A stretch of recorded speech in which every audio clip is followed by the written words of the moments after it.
વિદ્યાર્થી મિત્રો, આજે આપણે ધોરણ 10માં પાઠ 18 જે ભણીશું, જેનું નામ છે ભૂખથી એ ભૂંડી ભીખ, જેનું શીર્ષક છે, જેનો પ્રકાર છે નવલકથા અંશ, જેના લેખક છે પન્નાલાલ પટેલ. આખું નામ છે પન્નાલાલ નાનાલાલ પટેલ. જન્મ 7/5/1912, અવસાન 6/4/1989. પન્નાલાલ નાનાલાલ પટેલનો જન્મ માંડલી, હાલ રાજસ્થાનમાં આવેલા ગામમાં થયો હતો. ગુજરાતી સાહિત્યના પ્રથમ પંક્તિના સાહિત્યકાર તરીકે તેમણે નામના મેળવી હતી, પ્રસિદ્ધિ મેળવી હતી. વળામણા, મળેલા જીવ, માનવીની ભવાઈ, આ બધી જ એમની નોંધપાત્ર અને મહત્ત્વની નવલકથાઓ છે. સુખ દુઃખના સાથી, વાત્રકને કાંઠે, ઓરતા, આ બધા એમના વાર્તા સંગ્રહો છે. એળે નહીં તો બેડેમાં નાટ્ય રચનાઓ સંગ્રહિત કરેલી છે. તેમને રણજીતરામ સુવર્ણચંદ્રક તથા સાહિત્યનો સર્વોચ્ચ શ્રેષ્ઠ ભારતીય જ્ઞાનપીઠ પુરસ્કાર એનાયત થયેલો છે. અહીંયા પન્નાલાલ પટેલ છે, તમે જુઓ કે પોતે 7 જ ચોપડી જે ભણેલા હતા. કહેવાય છે કે માણસના ભણતર કરતાં ઘણીવાર ગણતર છે ચડિયાતું હોય છે. માણસ ગમે તેટલું ભણેલો હોય પણ ગણતર ન હોય તોય નકામું છે. પન્નાલાલ પટેલે આવું ઘણી બધી નવલકથાઓ છે લખેલી છે. તો લેખકની જે વિખ્યાત પ્રસિદ્ધ નવલકથા માનવીની ભવાઈ છે, એમાંથી આ અંશ લેવામાં આવ્યો છે. દરેક વિદ્યાર્થીએ છે એ નવલકથાઓ, સારી સારી નવલકથાઓ છે, સારા સારા ચરિત્રો છે, પ્રવાસ ગ્રંથો છે, આ વાંચવું જોઈએ કે જેથી કરીને જીવનમાં આપણને સારી પ્રેરણાઓ મળે. તો લેખકની પ્રસિદ્ધ નવલકથા માનવીની ભવાઈ છે, એમાંથી આ અંશ એક લેવામાં આવેલો છે. કાળુ અને રાજુ છે નવલકથાના મુખ્ય પાત્રો છે. નવલકથા એટલે એ દીર્ઘ મોટું સ્વરૂપ, તો એ એનું મોટું સ્વરૂપ છે. અહીંયા છે એ તેમના ગામના લોકો સાથે છપ્પનિયા દુકાળમાં ટકવા માટે ડેગડિયા આવ્યા છે. ભૂખથી માણસો મરી રહ્યા છે. સુંદરજી શેઠ સદાવ્રત ખોલે છે. બધા અનાજ લેવા કતારમાં ઊભા છે, પણ કાળુ ખેડૂત છે, આ અનાજમાં તેનું પકવેલું ધાન્ય પણ હશે, એનો આત્મા કકળી ઉઠે છે કે આ એક નવલકથા છે. નવલિકા એટલે ટૂંકી વાર્તા, નવલકથા એટલે મોટું સ્વરૂપ. તો અહીંયા નવલકથામાં છપ્પનિયા દુષ્કાળમાં 1956માં જે દુષ્કાળ પડેલો હતો, એટલે એનું નામ છે છપ્પનિયો દુષ્કાળ. એટલે કે છે કે તેમના ગામના લોકો સાથે છપ્પનિયા દુષ્કાળમાં ટકવા માટે દેગડિયા ગામના લોકો પણ આવીને વસેલા છે. તમે વિચાર કરો કેટલી બધી હદે એ દુષ્કાળ પડેલો હશે, એ ભૂખથી છે, માણસો છે ટપોટપ મરી રહ્યા છે. સુંદરજી શેઠ છે એ પોતે સદાવ્રત ખોલે છે. બધા અનાજ લેવા માટે હારમાં છે એ ઊભા રહે છે, પણ કાળુ છે એ પોતે ખેડૂત છે અને આ અનાજમાં છે એનું પકવેલું, એને પોતે પકવેલું ધાન છે, અનાજ છે એ પણ છે એમ. એટલે એનો આત્મા છે કકળી ઉઠે છે કે મારું પકવેલું અનાજ છે ને મારે લેવાનું છે, ધર્માદામાં લેવાનું છે. શેઠ એની લાગણીની કદર કરે છે કે શેઠ જ્યારે જાણે છે કાળુ પાસેથી, ત્યારે એની લાગણીની કિંમત કરે છે. કાળુને લાગે છે કે દુષ્કાળની આ સ્થિતિ ખાંડણીમાં મૂકેલા માથા જેવી છે, કે કાળુને છે પોતે એક તો દુષ્કાળ પડ્યો છે, ભલે ખાવા માટે નથી અનાજ, પણ એક સમય એવો હતો કે પોતાના ખેતરમાં પકવેલું અનાજ છે એ ધર્માદામાં આપતો હતો. એટલે કાળુને લાગે છે કે આ દુષ્કાળની સ્થિતિ છે એ ખાંડણીયામાં મૂકેલા માથા જેવી છે. પહેલાંના સમયના ગામડાના જે ઘરો હતા એમાં એક પથ્થરનો ખાંડણીયો કરાવવામાં આવતો હતો કે લોકો છે હળદર છે, ધાણા જીરું છે, મરચું છે એ ખાંડણીયામાં દળતા હતા. તમારા ઘરે હજી પણ કદાચ જૂના ઘર હશે તો હશે, અને લાકડાનું જે ખાંડણીયું હોય એનાથી એ દળવામાં આવતું હતું. એટલે કે છે કે કાળુ કહે છે કે દુષ્કાળની આ સ્થિતિ છે એ ખાંડણીયામાં મૂકેલા માથા જેવી છે, ઘા પર ઘા પડવાના જ છે એમ. કાળુ ખેડૂત પુત્ર હોવાથી માને છે કે ભૂખથી ભૂંડી ભીખ છે. કે અહીંયા કાળુ માને છે કે પોતે ખેડૂત પુત્ર હતો, કે હતું ત્યારે કેટલું બધું અનાજ હતું એમ, બીજા લોકોને પણ અમે દાન કરતા હતા. પણ આજે છે એ કાળુ માને છે કે ખરેખર ભૂખ કરતાં પણ ખરાબ વસ્તુ ભીખ છે. કોઈની પાસે માગવું એ ખરાબમાં ખરાબ વસ્તુ છે એમ. એટલે ગમે તેવી દયનીય સ્થિતિ હોય, પણ અહીંયા કાળુ માને છે કે ભૂખ કરતાં પણ ખરાબમાં ખરાબ સ્થિતિ માગવાની છે, ભીખની છે. ભીખ માણસના આત્માને હણી નાખે છે, કે માણસ પરિસ્થિતિ સામે લાચાર થઈ જાય છે. એટલે કે છે કે કોઈ પણની પાસે ભીખ માગવી એ માણસનો આત્મા છે કકળે છે, હણી નાખે છે, એનું તેજ છે એ બધું નાશ પામે છે. તો અહીંયા છે એ દુષ્કાળ સામે કુદરતના કોપ સામે જજુમતા માણસની વેદના એ હૃદય સ્પર્શી રીતે પ્રગટ થઈ છે. કે દુષ્કાળ સામે, કુદરતના કોપ સામે, દુષ્કાળ છે, કુદરતનો કોપ છે ઉતરો છે, તો એની સામે માણસ છે એ પોતે ઝઝૂમે છે, સંઘર્ષ કરે છે. અને એમાં માણસની જે વેદના છે, અહીંયા લેખકે છે હૃદયસ્પર્શી રીતે આપણા હૃદયને પણ એ પીડા પામી જાય એટલી બધી રીતે કરુણતા સભરથી અહીંયા એ લેખકે વર્ણવી છે. તો અહીંયા આ નવલકથા હૃદયદ્રાવક છે. તમે જોતા હશો કે શીર્ષક જ એવું છે, ભૂખથી ભૂંડી ભીખ. કે માણસ છે, તમને ખબર હશે કે ભૂખ લાગે તો એ રહી શકતો નથી એમ, ભલે ગમે એટલો એની પાસે પૈસો હોય કે ગમે હોય, જંગલમાં છે પોતે છે રખડતો હોય ને ભૂખ લાગી હોય તો એ પૈસોય કામ નથી આવડતો. તો ભૂખ છે એ વધારે ઓલાની છે, છતાંય તે માણસ કે છે, અહીંયા કાળું કે છે ભૂખથી પણ ભૂંડી ભીખ છે. તો અહીંયા શીર્ષક જ છપ્પનિયા દુષ્કાળની જે કરુણાજનક પરિસ્થિતિ છે એનો ચિતાર આપે છે. દુષ્કાળના ત્રાસથી બચવા આ નવલકથાના મુખ્ય પાત્રો કાળુ અને રાજુ જ નહીં, પણ તેમના ગામના લોકો અને પોતાનું ગામ છોડીને જે ડેગડિયા આવ્યા છે એ પણ છે. કેમ કે ત્યાં સુંદરજી શેઠ છે એણે પોતે સદાવ્રત ખોલ્યું હતું.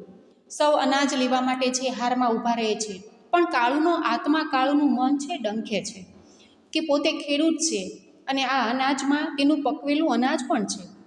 કાળું માને છે કે માગવા કરતાં તો મરવું ભલું એમ, મરી જવું સારું એમ. દુષ્કાળની કાળની પરિસ્થિતિ એ અવર્ણનીય, જે શબ્દોમાં વર્ણવી ન શકાય તેવી છે. ભૂખે ટળવળતા માણસોને જોઈને કાળું માને છે કે ભૂખથી પણ ભૂંડી ભીખ છે. ભીખ માણસની ટેકને, એની પ્રતિજ્ઞાને, એના સ્વમાનને, એના આત્માને, આ દરેક વસ્તુને હણી નાખે છે. તો અહીંયા આ પાઠમાં કુદરતનો જે કોપ છે એની સામે, દુષ્કાળ સામે જે ઝઝૂમતા લોકોની વેદના સરસ રીતે અહીંયા લેખકે કરુણતાથી વર્ણવી છે. હવે આપણે જોઈએ ભૂખથી ભૂંડી ભીખ. આશા હતી કે 12 માસનો ગયેલો મેં જેઠના પાછલા 15માં તો જરૂર આવશે, પણ કોણ જાણે કે મેઘરાજા તો ઊંઘી ગયા કે પછી એમને પાણી ખૂટ્યા કે વળતી વખતે એ વાટો લાંબી પડી. કે પ્રસ્તાવના લેખક બાંધે છે કે આશા હતી કે 12 માસનો ગયેલો મેં જેઠના પાછલા 15માં તો જરૂર આવશે. કે આગલા 2-3 વર્ષોથી વરસાદ સાવ ઓછો જ પડતો હતો અને હવે તો સાવ નહોતો પડ્યો, એટલે કે છે કે આશા હતી એમ કે 12 મહિનાનો ગયેલો જે મેં છે, 12 મહિનાથી તો વરસાદનું ટીપુંય નહોતું પડ્યું એમ. 12 માસથી ગયેલો જે મેં એટલે વરસાદ જેઠના પાછલા 15માં તો જરૂર આવશે. કે અત્યારે વરસાદની ઋતુ હતું, આગલા વર્ષે તો વરસાદ આવ્યો જ નહોતો ને એમાંય પાછું 12 મહિના છે એ વરસાદ થયો નહોતો, અને પાછળના જે જેઠ મહિના છે એના પાછલા 15માં, એ પાછલા 15 દિવસમાં વરસાદની ઋતુ હોય છે, એટલે કે છે જરૂર આવશે. લોકોને આશા હતી, પણ કોણ જાણે કે મેઘરાજા તો ઊંઘી ગયા કે પછી એમને પાણી ખૂટ્યા કે વળતી વખતે વાટો લાંબી પડી. કે લોકો એક ધારા છે આવતા વર્ષે વરસાદ નહોતો થયો એટલે રાહ જોતા હતા. એ 12 મહિના ખાલી થઈ ગયા, જેઠ મહિનાના 15 દિવસ એ જતા રહ્યા, અને પછી હતું કે જેઠ મહિનાના પાછળના 15 દિવસમાં છે વરસાદ આવશે જ તે, અને લોકો રાહ જુએ છે પણ વરસાદ આવતો નથી. એટલે કે છે કે કોણ જાણે કે મેઘરાજો તો ઊંઘી ગયા કે પછી એમને પાણી ખૂટ્યા. કે મેઘરાજા છે એ ઊંઘી ગયા એટલે વરસાદ વરસતો નથી, કે પછી એને પાણી ખૂટી ગયા છે, કે વળતી વખતે એ વાટો લાંબી પડી. કે વરસાદ માટેનું આ જેઠ મહિનાના પાછલા 15 દિવસ છે તો એ વરસાદ માટેનું વાતાવરણ તો બંધાતું નથી એમ. કે અહીંયા મેઘરાજા છે એ પણ ઊંઘી ગયા છે, કે એમને પાણી ખૂટી ગયા છે, કે એને પણ વરસાદ વરસતો નથી અને વાટો લાંબી પડી, વાતાવરણ બંધાતું નથી એમ. ધરતી પર મોતનો વરસાદ વરસી રહ્યો. કે પુષ્કળ, ધરતી પર મોતનો વરસાદ વરસી રહ્યો, પુષ્કળ પ્રમાણમાં મૃત્યુ જે થાય છે. ટપોટપ માણસો છે દુષ્કાળના કારણે મરી રહ્યા છે. એટલો બધો છપ્પનિયો દુષ્કાળ છે, તમે પણ જોયું હશે કે છપ્પનિયો દુષ્કાળ, લોકો ટપોટપ છે પાણીના કારણે, એ અનાજના કારણે મરતા હતા. ધરતી પર મોતનો વરસાદ વરસી રહ્યો. જો કેટલું હૃદયવેધક છે, કરુણાસભર છે, કે ધરતી ઉપર, પૃથ્વી ઉપર જાણે મોતનો વરસાદ વરસતો હોય એવું વાતાવરણ બની ગયું હતું. વનમાં ને ખેતરોમાં, બજારમાં ને શેરીઓમાં જ્યાં જુઓ ત્યાં માનવીના મરદા જ મરદા. એટલે કે છે કે જ્યાં જુઓ ત્યાં એમ, જંગલમાં જુઓ, ખેતરોમાં, બજારમાં, શેરીઓમાં, જ્યાં જુઓ ત્યાં માનવીના મરદા જ મરદા. જ્યાં જુઓ ત્યાં નકરા છે શબ જ દેખાતા હતા. ક્યાં બાળવા ને ક્યાં દાટવા, કે ક્યાં બાળવા, એટલા બધા શબ, એટલા બધા લોકો મૃત્યુ પામતા હતા કે હવે તો કાંઈ હતું નહીં એમ. એને ક્યાં બાળવા અને ક્યાં દાટવા. પછી કાણ સૂતકને સરાવવાની તો વાત જ ક્યાં રહી. કે પછી છે એ કાણ, એટલે કોઈ પણ માણસ મૃત્યુ પામે ત્યારે એ રોવાય છે, લૌકિક ક્રિયા કરાય છે, પણ અહીંયા તો કોઈના ઘરે આશ્વાસન આપવા જઈ નહોતું શકતું. કાણ છે, સૂતક, આભડછેટ, 12 દિવસ સુધી આભડછેટ લાગે છે, સરાવવાની વિધિ, 12 દિવસ પછી સરાવવાની, એ તો વાત જ ક્યાં રહી? એટલા બધા એક ઘરમાંથી 2-3 જણા જતા રહે તો એ બધી વાત જ ક્યાં રહી? પાછલા રહેલા તો સંબંધીને આગળ કર્યાની રાહત અનુભવતા હતા, કે પાછલા રહેલા તો સંબંધીને આગળ કર્યાની રાહત જ અનુભવતા હતા, ખુશ થતા હતા. કે બિચારા પાછળ રહેલા જે માણસો છે, એ જે સંબંધીઓ છે મૃત્યુ પામતા હતા, એને આગળ કર્યાની રાહત અનુભવતા હતા, શાંતિ અનુભવતા હતા, રાહત અનુભવતા હતા, ખુશ થતા હતા. શું કામ? તો કે આમાં કંઈ છે તો નહીં, અનાજ નથી, જીવે કેવી રીતે? કે ગણવા રહ્યા ન દેખવા ન દાજવા. જે લોકો છે પરિવારમાંથી, સ્વજનોમાંથી ભૂખના કારણે જતા રહ્યા હતા અને જે વધેલા હતા એ રાજી થતા હતા, કાંઈ વાંધો નહીં, એ તો બિચારા ક્યાં એમ, એને ગણવા ન રહ્યા, એને કાંઈ જોવાનું નહીં, એને કાંઈ દાજવાનું નહીં. આપણે છીએ તો આ બધું આપણે દુઃખ સહન કરવાનું છે. અરે કાળુ સરખાને તો અદેખાઈ જ આવતી હતી. એટલે કે છે કે કાળુ સરખાને, કાળુને તો છે કાળુ જેવા ઘણા બધા માણસો હતા, એ દરેકને છે એ આ જીવતા દરેક ઈર્ષા આવતી હતી. શેની ઈર્ષા આવતી હતી? તો કે જે મૃત્યુ પામેલા હતા એની દેખાઈ આવતી હતી કે આપણે પહેલાં મૃત્યુ પામ્યા હોત તો સારું હતું એમ, આ વેદના, આ પીડા, આ કરુણતા આપણે તો જોવાની ન આવત. રણછોડભાઈને શંકરદા છૂટ્યા આ દુઃખમાંથી, ભૂખમાંથી. અરે રે, એ તો અમર્યા થઈ ગયા ને રહ્યા પણ કોણ જાણે ક્યાં લગી કરમમાં ભૂખે ટળવાનું છે. કેટલો બધો કાળુનો કલ્પાંત છે કે રણછોડભાઈ છે, શંકરદાદા છે, એ તો આ દુઃખમાંથી મુક્ત થઈ ગયા એમ, અને ભૂખમાંથી પણ. અને કે છે કે ખરેખર તો એ લોકો અમર થઈ ગયા ને રહ્યા પણ કોણ જાણે ક્યાં લગી કરમમાં ભૂખે ટળવાનું છે. એ કાળું કલ્પાંત કરે છે કે એ લોકો તો અમર થઈ ગયા છે, મૃત્યુ પામ્યા, પણ આપણે કોણ જાણે ક્યાં લગી આપણા નસીબમાં છે આ દુઃખ માંડ્યું છે. અને આ ભૂખથી ટળવળવાનું, આ ભૂખથી છે એ દુઃખ રોવાનું ક્યાં સુધી હશે એમ, એટલું બધું ટળવળવાનું, કલ્પાંત કરવાનું. પેલું અનાજે ખૂટ્યું ને વાણિયાને ત્યાંથી બીજું નહીં માગું શેઠ કરીને આણેલા 2 મણ કોદરાય, જેમાં અડધો તો કચરો ને તે પાછા મેણા. ધોઈને દમ નીકળી જાય એવા એ રાજુ, કાકાજી, સાસુના 3 છોકરા, ભલીને પોતે, આમ 8 માણસોને કેટલા દિવસ ચાલે? એટલે કે છે કે પેલું અનાજે ખૂટ્યું, જે થોડું ઘણું અનાજ હતું એ પણ ખૂટી ગયું એમ. અને વાણિયાને ત્યાંથી બીજું નહીં માગું શેઠ કરીને આણેલા 2 મણ કોદરાય, કે થોડું ઘણું વાણિયાની દુકાનેથી જે ઉધારે છે અનાજ લીધું હતું, એ અનાજ એ ખૂટી ગયું એમ. અને પછી વાણિયાને કીધું હતું કે હવે આ છેલ્લી વાર, હવે બીજી વાર માગીશ નહીં, એમ કરીને છે આણેલા 2 મણ કોદરાય. એટલે કે છે કે 20-20 કિલો છે એવા 2 મણ કોદરા, એક પ્રકારનું ખડ, ધાન, એ પણ લોકો છે એ દુષ્કાળની સ્થિતિમાં ખાતા હતા. વિચાર કરો તમે, એક પ્રકારનું જે ખડ આવે જેને ખાઈ શકાતું હતું, અમુક પ્રકારની જે આપણે ભાજી આવે છે એવું. એટલે કે છે કે 2 મણ કોદરા, 20-20 કિલો કોદરા છે એ માગ્યા હતા એમ. અને હવે પછી અમે પાછા માગવા નહીં આવ્યા, જ્યાં સુધી વરસાદ નહીં આવે ત્યાં સુધી ચલાવશું. એમાંય પાછું અડધો તો કચરો, અને એ પાછા મેણા એટલે મીણા. એ એવા પ્રકારના કોદરા હોય છે કે ધોયા વગરનું માણસ ખાય તો એ ઉલટી થાય, કે કોઈ પણ બીજા રોગો થાય, ફેર ચડે, મૃત્યુ પામે. એ મેણા એટલે પાછા એને ધોવાના, ઘરે આવીને એક દિવસ છે ખૂબ ધોવાના, અને પછી પાછા એને તડકે સૂકવવાના. હવે વિચાર કરો કે આવી દુષ્કાળ ભરેલી સ્થિતિ હોય, એમાં પાણી પણ ક્યાંથી હોય? જો એમને ખાય તો એ મૃત્યુ પામે કે બીજા રોગો થાય, અને એમાંય પાછા અડધો કચરો નીકળી જાય. અને એ મેણા એને પાછા ધોવાના. મેણ એટલે કેપ, એક પ્રકારનો કેપ ચડે. ધોઈને દમ નીકળી જાય એવા એ રાજુ, કાકાજી, સાસુના 3 છોકરા, ભલીને પોતે, આમ 8 માણસોને કેટલા દિવસ ચાલે? કે ધોઈને દમ નીકળી જાય, થાકી જાય. અને પાછું એમાંય તે રાજુ છે, કાળુની પત્ની રાજુ છે, એના કાકાજી એટલે કાળુના કાકાજી છે, પાછા સાસુના 3 છોકરા, ભલી અને પોતે, આમ 8 માણસો છે બધા ભેગા રહેતા હતા. એને કેટલા દિવસ આ 2 મણ કોદરા છે એ ચાલે એમ. અલબત્ત એક તરફ અનાજ ઘટતું ગયું તો બીજી બાજુ સાસુ મુવા ને કાકોજી નાનકડી ભત્રીજીને આગળ કરીને ચાલતા થયા. અલબત્ત એક તરફ અનાજ ઘટતું ગયું, એટલે કે છે કે એક તરફ છે એ અનાજ જ ઘટતું ગયું એમ, ઓછું થતું ગયું, કેટલા દિવસ ચાલે એમ. અને બીજી બાજુ સાસુ છે, કાળુના સાસુ છે, એ મુવા એટલે મૃત્યુ પામ્યા, ને કાકોજી નાનકડી ભત્રીજીને આગળ કરીને ચાલતા થયા. જો તમે વિચાર કરો કેટલી બધી ખરાબ સ્થિતિ છે, કે એકબીજા પરિવારના માણસો છે એકબીજાની નજર સામે ફટાફટ મૃત્યુ પામે છે. જેવી રીતે જીવજંતુ અને પ્રાણીઓ મૃત્યુ પામે એવી રીતે એક બાજુ અનાજ ખૂટતું જાય છે, બીજી બાજુ છે સાસુ પણ મૃત્યુ પામ્યા, કાકાજી છે એ પણ નાનકડી એવી ભત્રીજી છે એને મૂકીને પોતે છે મૃત્યુ પામ્યા. કાળુ એક બાજુ ખુશ થતો હતો તો બીજી બાજુ દુઃખી એટલો થયો. જુઓ કેટલું બધું દુષ્કાળની સ્થિતિ કેટલી બધી ભયંકર છે કે માણસો ભૂખને કારણે મૃત્યુ પામે છે તો એના ને એના પરિવારના લોકો ખુશ થાય છે. શું કામ? કાંઈ વાંધો નહીં, મૃત્યુ તો પામ્યા, ખાધા વગરના કેટલાક દિવસ ચાલે એમ. કે એક બાજુ છે એ કાળું ખુશ થતો હતો કે આ એના કાકાજી સાસુ છે એ મૃત્યુ પામ્યા, તો બીજી બાજુ દુઃખ પણ એને એટલું જ હતું કે આ વગર કામના જીવે છે અને કામના મરી જાય છે. કે આ વગર કામના, જેને કાંઈ કામ નથી કરવું પડતું એ જીવે છે. આ કામ તો નાના બાળકો શું કરાવી શકે, એ જીવે છે અને કામના લોકો મરી જાય છે. કામ કરવાવાળા હોય તો કાંઈક ખાવા ભેગાય થઈ જાય એમ. અષાઢના આભલા ચોખ્ખા ચોટ, ઢોર ઢાખરને માનવી વિનાના પાદર પર પહેલાં ખેતરો જોઈ લો કે લોકોની આકાશ તરફ મીટ માંડેલી છે. અષાઢના આભલા ચોખ્ખા ચોટ, જેઠ તો જતોય રહ્યો, હવે અષાઢ આવે છે. અષાઢમાં તો કેટલો વરસાદ પડે. અષાઢના જે આકાશના આભલાઓ છે એ હાવ ચોખ્ખા ચોટ છે, સ્વચ્છ છે, ક્યાંય અંધારેલું જરાય નથી એમ.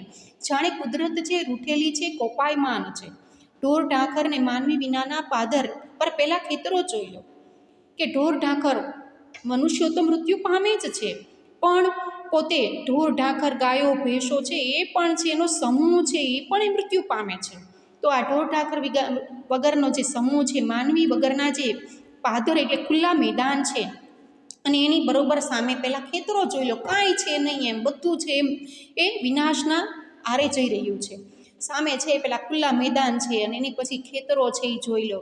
દૂર દૂરની ક્ષિતિજો સુધી વાદળાનું નામે નિશાન ન હતું. કે દૂર દૂરની ક્ષિતિજો સુધી પૃથ્વી અને આકાશની જ્યાં રેખાઓ મળતી હોય, એટલે કે છે કે રેખાઓ છે ત્યાં સુધી વાદળાનું ક્યાંય નામો નિશાન જોવા નહોતું મળતું. હવે તો છે કાંઈ હતું જ નહીં એમ. એટલે કે છે કે પૃથ્વી અને આકાશને મળતી જે રેખાઓ છે એ સીધી દેખાતી હતી અને વાદળાનું ક્યાંય અંધારેલા હતા જ નહીં, ક્યાંય નામો નિશાન દેખાતું નહોતું. જ્યારે તાપ તો રે, વૈશાખ જેઠના તડકાયા અષાઢિયા તાપ આગળ તરણા તોલ્યા હતા. કે જ્યારે તાપ તો કેટલો બધો, જાણે જેઠ મહિનાનો તાપ પડતો હોય આકરો, વૈશાખ જેઠનો એવો તાપ પડતો હતો. અને વૈશાખ જેઠના તડકાએ અષાઢિયા તાપ આગળ તોરણા તોલ્યા હતા. કે વૈશાખ અને જેઠ મહિનામાં કે છે દનિયા તપે છે, તાપ તપે છે, ને પછી વરસાદ અંધરાધાર આવે છે. પણ અહીંયા તો અષાઢ મહિનામાં એટલો બધો તાપ પડતો હતો, વૈશાખ અને જેઠ મહિનાના તડકાએ તે આ અષાઢના તાપ આગળ છે તરણા તોલ્યા હતા. તદ્દન તું છતાં એમ એટલો બધો અસહ્ય તાપ છે પડતો હતો. પણ આ તરફ દેગડિયાનું મહાજને વિચારમાં પડી ગયું. ધનવાળાઓએ મકાન ઉઠાવ્યા હતા અને ધાનવાળાઓએ હાના કરતા ગયા અને ઓછું બધું તીરતા ગયા. પણ આ તરફ દેગડિયાનું મહાજને વિચારમાં પડી ગયું કે આ દેગડિયા એટલે એક ગામનું નામ છે, ત્યાંથી લોકો પોતે દુષ્કાળની સ્થિતિમાં અહીંયા આવીને વસવાટ કર્યો હતો. કે આ બાજુ છે એ દેગડિયાનું મહાજન છે એ પણ પોતે વાણિયા લોકો, સારા લોકો છે, વિચારમાં પડી જાય છે. ધનવાળાઓએ મકાન ઉઠાવ્યા હતા કે જેની પાસે ધન હતું એણે પોતે છે જે લોકો ઘરમાં રહેતા હતા એને ઘરબાર પણ ખાલી કરાવ્યા હતા. ધાનવાળાઓએ હાના કરતા ગયા અને ઓછું બધું તીરતા ગયા. કે જેની પાસે અનાજ હતું, ધનવાળા હતા, પૈસા હતા, એણે મકાન ખાલી કરાવ્યા, ભાડે રાખેલા હતા. એ ધાનવાળાઓ, અનાજવાળા હતા, એણે હાના કરતા જાય અને થોડું ઘણું તીરતા એટલે આપતા જાય. તો કંઈકને વળી સલાહ આપી કે આ અંગ્રેજ સરકાર રેલ પથરાવે છે ને ધાન આલે છે, માટે જાઓ ત્યાં જો જીવવું હોય તો કંઈકને વળી સલાહ પણ આપી. કે ત્યાર પછી મહાજન સારા લોકો છે એણે વળી કોઈકને સલાહ પણ આપી કે આ અંગ્રેજ સરકાર છે રેલ પથરાવે છે ન, અને ધાન આલે છે ત્યાં જવું હોય, ત્યાં જો જીવવું હોય તો જાવે. કોઈક વળી લોકો સારા હતા એને સલાહ પણ આપી કે અંગ્રેજ સરકાર છે એ ત્યારે રેલવેના પાટા નખાતા હતા, એટલે કે છે કે રેલના પાટા નાખે છે અને ત્યાં છે તમે કામ કરો એટલે તમને છે એ અનાજ આપે છે, અને જો તમારે જીવવું હોય તો ત્યાં જઈને જાઓ એમ. દેગડિયા રહેલા માનવી અરે ધરાઈને ખાતા હતા એવા મહાજનોએ મરવા માંડ્યા. પછી એ તો અતિશય તાપને લીધે કે પરદેશમાંથી આવી પહોંચેલા દેગડિયાના વતની સુંદરજી શેઠે કહ્યું એમ હોય, આ ભૂખ્યા ખેડૂતોનો નિસાસો પડ્યો.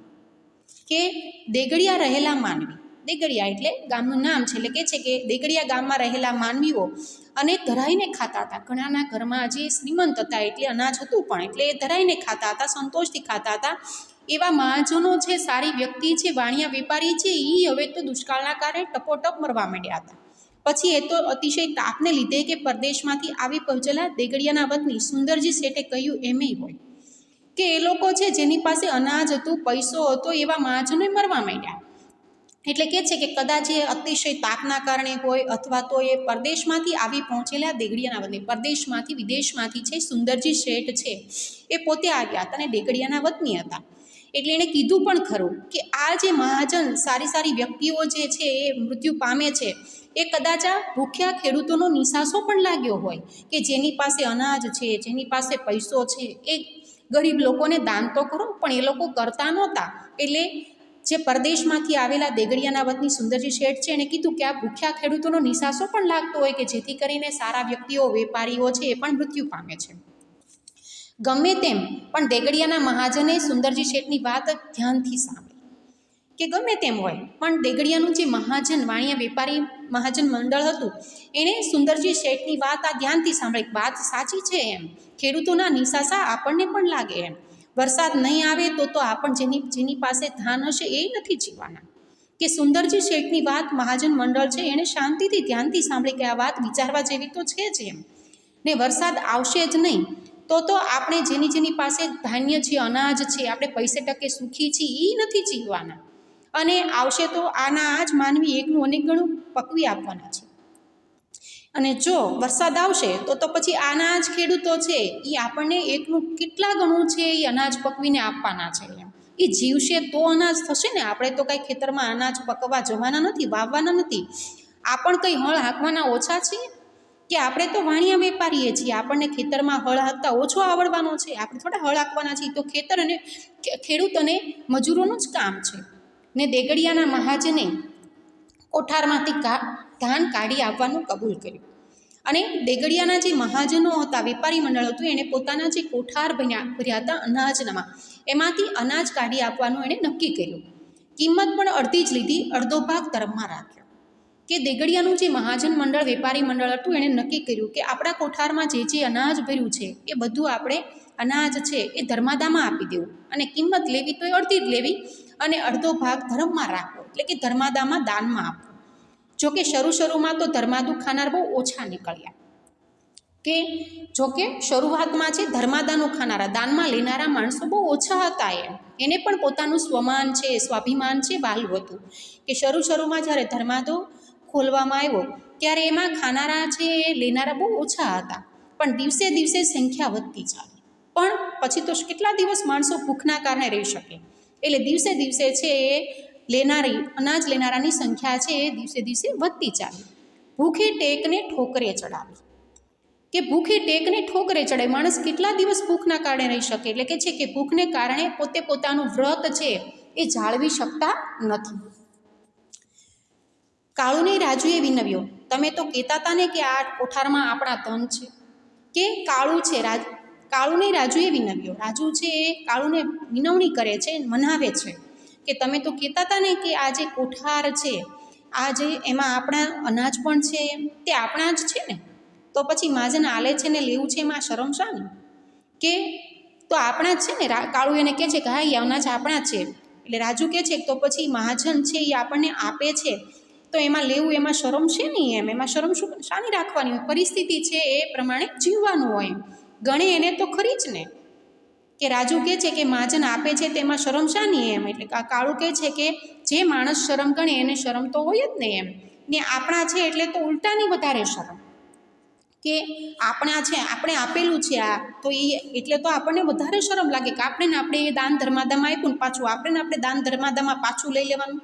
આપણા ધાનને તોય આપણે હાથ ધરવાનો, ભીખ માગવાની.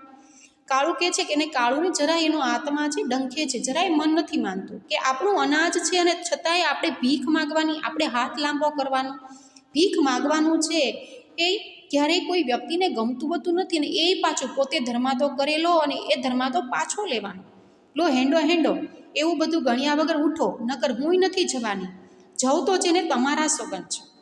લો હેંડો તળપદી ભાષા છે. એટલે કે છે લ્યો હવે ચાલો હવે એમ. એવું બધું ગણ્યા વગર ઉઠો. એવું બધું જો ગણવા રહીએ તો આપણે ભૂખે મરી જઈએ એમ.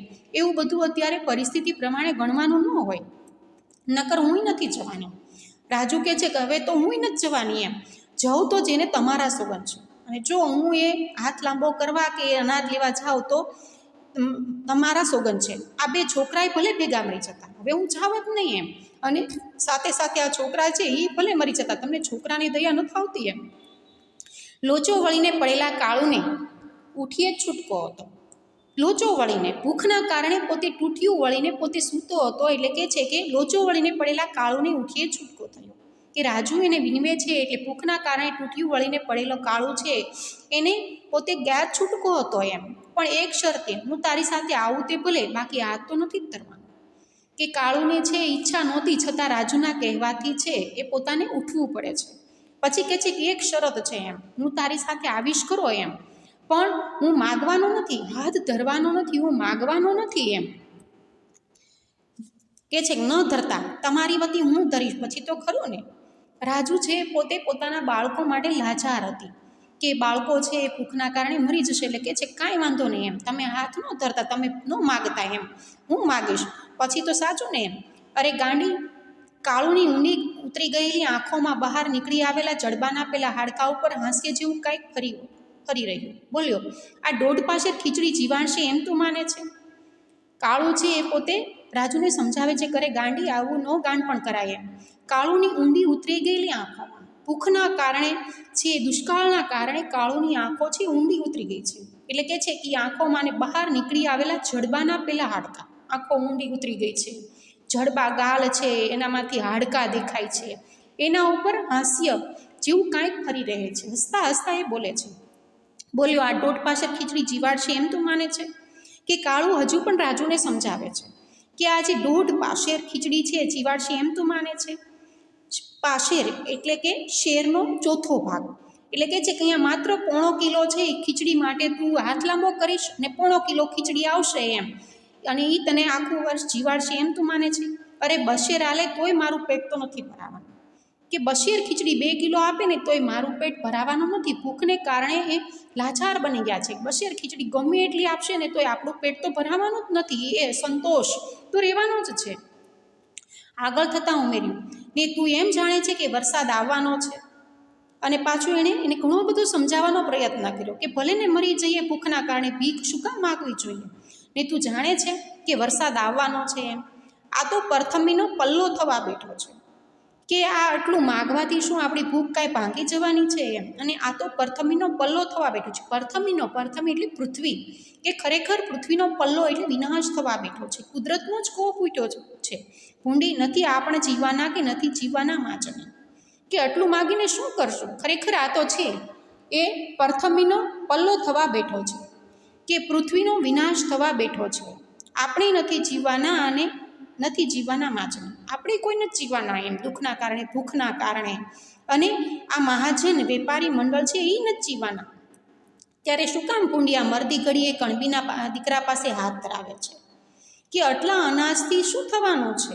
એટલે કે છે કે શું કામ આ ભૂંડી એને કહે છે કે આ મરદી ઘડીએ કણબીના દીકરા પાસે હાથ ધરાવે છે. ખીજાઈ જાય છે કે શા માટે તું આવા ગાંડા કાઢસ ને આવી મૃત્યુની ઘડીએ છે કે આ ક્ષણે છે મેં કોઈ દિવસ માગ્યું નથી, અને આ મૃત્યુની ઘડીએ છે આ ખેડૂતના દીકરા પાસે તું હાથ લાંબો કરાવે છે. મારે માટે માગવું છે મોત બરાબર જ છે. ના ના રાજુ, તું એકલી જા, હું નથી આવવાનો.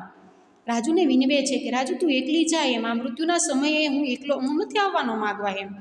એટલે કે છે હું તો આવવાનો જ નથી, તું એકલી જા. ને એ થંભી ગયો, એ પોતે સ્થિર થઈ ગયો.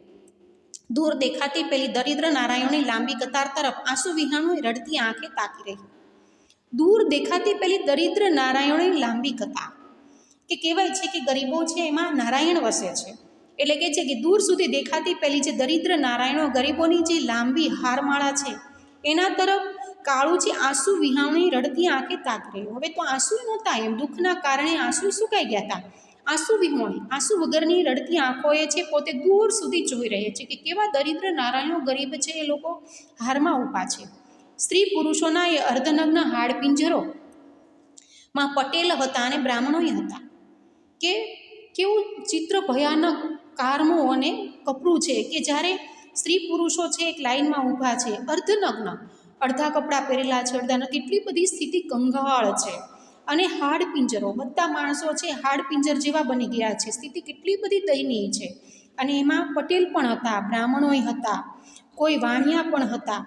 જ્યારે ઠાકરડાની તો મોટી સંખ્યા હતા, ઠાકર લોકોની તો મોટી સંખ્યા એ હારમાળામાં હતી. ઘાંચી અને સિપાઈ હારમાં સેડભેડ હતા, કે બધી જ્ઞાતિના લોકો આ ગામમાં રહેતા હતા. ઘાંચી હતા, સિપાઈ હતા, આ દરેક હારમાં છે એ મિશ્રણ થયેલા ઊભા હતા એમ. પણ એ બધાયમાં જાજો ભાગ તો હતો ખેડૂતનો જ ને. કે છે કે કાળું વિચારે છે કે આટલા બધા ઊભા છે પણ એ બધામાં ઝાઝા માણસો તો ખેડૂતના જ ઊભા છે ને એમ. કાળુના પગ જાણી ચડાઈ ગયા. કાળુના પગ આ હાર જોઈ અને સ્થિર થઈ ગયા કે ભગવાનને જીવતો રાખવો હશે તો મોખાના છોડાએ પણ રાખશે. કાળુને માગવાની જરાય ઈચ્છા નથી કે મૃત્યુના સમયે છે માગીને શું કામ મારે આવું કરવું જોઈએ, મારો આત્મા છે ડંકી છે એમ. અને કદાચ ભગવાનને છે સાચો નરવો જીવતો રાખવો હશે તો મોખાના છોડાય જ. એક જાતના છોડની છાલ કે જે ધોઈને પી શકાય છે. એટલે કે છે જો ભગવાનને જીવતો રાખવો હશે તો એ એક જાતનો છોડ છે એની છાલનો રસ પીને જીવતા રહી શકશું. પણ મારી સાથે તો ચાલો કે મને તમારે ભૂખે મારી નાખવી છે. રાજુ સમજાવે છે કે તમે મારી સાથે ચાલો એમ, કે મને તમારે છે એ માગ્યા વગર ભૂખે મારી નાખવી છે. તમારા આ બે શાળાઓનો વિચાર તો કરો. રાજુ કરતી હતી કે તમારા આ બે જે શાળાઓ છે એનો તમે વિચાર કરો. રાજુ છે એ કાળુને પોતે વિનવતી હતી, સમજાવતી હતી એમ. મારે વાદે તમે શું કામ મરો એટલે હેન્ડ, અને વળી એણે પગ ઉપાડ્યો. કે કાળું કહે છે કે મારા વાદે તમે શું કામ મરો, હું નથી આવતો, મારે નથી માગવું, તો મારા માટે થઈને તમે શું કામ મરો છો, એટલે ચાલ આગળ. અને વળી કાળુએ છે એ પોતે પગ ઉપાડ્યો. પાસે જતાં એણે ચારે બાજુ નજર ફેરવી. ઊંચા ઓટલાવાળી મંદિરની પરસાળમાં સુંદરજી શેઠ, આંખ મીચાઈ જાય એવા કપડાં, સફેદ ધોતિયું ને અંગરખું, સોનેરી તલાવાળી રાતી પાઘડી ને ગળે દુપટ્ટો વગેરે પોશાકમાં શોભતા ગોળ તકિયાને અઢેલીને ગાદી ઉપર બેઠા છે. બીજા મહાજનો પણ આસપાસ ગોઠવાયેલા છે. આ સુંદરજી શેઠ છે એનું ચરિત્ર છે કે પાસે જતાં કાળું છે એ પાસે જાય છે, નજીક જાય છે અને એણે ચારે બાજુ પોતાની નજર દ્રષ્ટિ ફેરવે છે. કે ઊંચા ઓટલાવાળી મંદિરની પરસાળમાં, એક મંદિરનો જે ઓટલો છે એટલે કે છે ઊંચા ઓટલાવાળી મંદિરની જે પરસાળ એટલે ઘરનો આગળનો ખુલ્લો ખંડ હોય એ પરસાળમાં છે એ સુંદરજી શેઠ પોતે બેઠા છે. એટલે કે છે કે અત્યારે પણ આ સ્થિતિમાં પણ આંખો મીચાઈ જાય એવા એણે કપડાં સરસ મજાના એ પહેર્યા છે, સ્વચ્છ અને ધોયેલા. સફેદ ધોતિયું છે, અંગરખું નાખેલું છે, સરસ મજાનું છે એ પોતે બૂટ પહેરેલા છે અંગરકામ, સોનેરી તલાવાળી ટપકાવાળી રાતી છે, લાલ પાઘડી પહેરી છે, ગળે સરસ મજાનો ખેસ દુપટ્ટો નાખ્યો છે. તો આવા પોશાકમાં એ સરસ મજાના શોભતા સુંદર ગોળ તકિયાને અઢેલીને પોતે એ ગાદી ઉપર બેઠા છે. એટલું બધું એનું આકર્ષક વ્યક્તિત્વ છે. બીજા જે મહાજનો વેપારી મંડળો છે એ પણ એની આજુબાજુમાં બેઠા છે. ટોતાદાર તમચા સાથે એક તરફ ખુરશી ઢાળી ફોજદાર બેઠા છે. કારણ કે આવા સમયે છે હવાલદાર ને ફોજદાર ને એ બધા પણ બેઠા છે. એટલે કે છે કે ટોટાદાર તમંચા સાથે એક તરફ ખુરશી ઢાળીને ફોજદાર બેઠા છે. ટોટાદાર તમંચા એટલે બંદૂક, અને ટોટાદાર એટલે દારૂખાનું ફોડવાનો ટોટો. એટલે કે છે દારૂખાનું ફોડવાનો ટોટો એ બંદૂક સાથે એક તરફ ખુરશી ઢાળીને ફોજદાર પણ બેઠા છે, પોલીસ બેઠા છે. તો હવાલદાર પેલી કારતૂસી બંદૂક સાથે ચારે બાજુ નજર ફેરવતો તોલાટની બાજુમાં ગોઠવાયેલો છે. તો હવાલદાર છે લાકડાની છે લાકડી રાખીને પેલી કારતૂસી બંદૂક એટલે કારતૂસથી ફોડવાની બંદૂક હોય સાથે ચારે બાજુ નજર ફેરવતો છે તલાટી એટલે મંત્રીની બાજુમાં ગોઠવાયેલો છે. કેટલાક સિપાહી લાકડીઓ સાથે ફરી રહ્યા છે અને કેટલાક સિપાહીઓ છે એ હાથમાં લાકડી રાખીને એ આજુબાજુ ફરી રહ્યા છે. આવનારાઓને છેલ્લે કાઢે છે, લેનારને ચેતવણી આપે છે. જો ભૂલે ચૂકે ફરીથી આવ્યો તો છાતીમાં ટોટો સમજી લે છે. કે એ પોતે આવનારાઓ હોય એને છેલ્લે કાઢે છે, લાઇનમાં ઊભું રહેવાનું છે, અને જે વ્યક્તિ લે છે એને પોતે સાવધાન કરે છે, ચેતવણી આપે છે. જે કે ભૂલે ચૂકે ફરીથી આવ્યો તો છાતીમાં ટોટો સમજી લે છે. ઘણા વ્યક્તિને ટેવ હોય કે પાછળથી આવે અને આગળ લઈને જતા રહે, અને ઘણા એવા પણ હોય કે ભૂખના કારણે બીજી વાર પણ આવે. એટલે લેનારા છે એ બધાને સચેત કરે છે કે જો ભૂલે ચૂકે એકવાર લઈ ગયો ને પાછો ફરીવાર આવ્યો તો છાતીમાં ટોટો સમજી લે છે, છાતીમાં બંદૂક જ મારી દેશે. રાજુને પહેલા છેડે પહોંચાડવા જતાં કાળુને આંખે એવા માણસો નજરે પડ્યા કે જેણે ખળામાંથી ઉંચકાયેલા દાણા બ્રાહ્મણોને દાન કરેલા. એટલે કે છે કે રાજુને પહેલા છેડે પહોંચાડવા જતાં રાજુ છે એને પોતે અનાજ માગવા માટે પોતે કાળું છે એ છેલ્લા છેડે પહોંચાડવા જતાં કાળુને આંખે આવે એવા માણસો નજરે પડ્યા કે જેણે ખળામાંથી ઉંચકાયેલા દાણા બ્રાહ્મણોને દાન કરેલા. તો વળી ઘરમાં ધાન નાખવાની એક વખત જગ્યા નહોતી એવા એમાં ઊભા હતા. કે કાળું છે એને તો માગવા માટે જવું જ નહોતું એમ, પણ રાજુને છે પહેલાં છેલ્લા છેડે સુધી કે જ્યાં અનાજની હારમાળા હતી ત્યાં પહોંચાડવા જતાં કાળુને આંખે એવા માણસો નજર ચડ્યા કે કાળુને આંખે જે પોતે ઓળખતો હોય એવા માણસો છે નજરે પડે છે કે જેણે ખળામાંથી ઊંચકા એટલા દાણા બ્રાહ્મણોને દાન કરેલા, કે એવા માણસો એને નજરે પડે છે કે જેણે ખળામાંથી એટલે કણસલાને ખૂંદીને કે જોડીને અનાજ કાઢવાની જે જગ્યા હોય છે એ જગ્યા મોટી, તો એ ખળામાંથી ઊંચકા એટલા દાણા છે એ બ્રાહ્મણોને એણે દાનમાં પણ આપેલા હતા એમ. તો વળી ઘરમાં દાન નાખવાની એક વખત જગ્યા નહોતી એવા એમાં ઊભા હતા. એટલે કે છે કે તો વળી ઘરમાં એક સમય એવો હતો કે અનાજ નાખવાની એક વખત જગ્યાએ ન હતી, એવા એ હારમાળામાં ઊભા હતા. કે છે કે જો કુદરતનું કેટલી બધી ક્રૂર થપાટ છે કે એક સમય કોઠારના અનાજો ભરેલા હતા એવા માણસોએ આજે માગવા માટે હારમાં ઊભા હતા. અરે નાની સરખી લૂંટફાટને શરમ માનનારો ને ભાઈનું દીધેલું ન લેનારો કંગાળ બનીને હારમાં પડ્યો હતો.